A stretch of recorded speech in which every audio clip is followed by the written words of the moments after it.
КМЖ-да мына ICQ, CCQ деген сөздерді күніне 5-6 рет көреміз, бірақ оның мағынасын және қалай қолдану керек екендігін түсінбейтін мұғалімдер бар екен.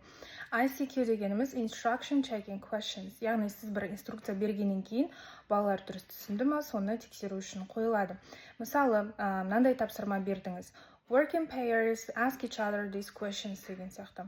ICQ мынандай болуы мүмкін. Do you work alone or with your partner? How many questions do you ask деген сияқты. Ал CCQ дегеніміз ол concept checking questions. Оны grammar немесе vocabulary таныстырып жатқан уақытта немесе соны таныстырғаннан кейін, яғни презентация жасағаннан кейін қойылатын сұрақтар. Мысалы, егер де сіз present continuous with future түсіндіріп жатқан болсаңыз, I'm having a meeting this Friday деп айтамыз да, мысалды одан кейін do I have a meeting now or in the future? Is it happening now or in the future деген сияқты сұрақтар қоямыз.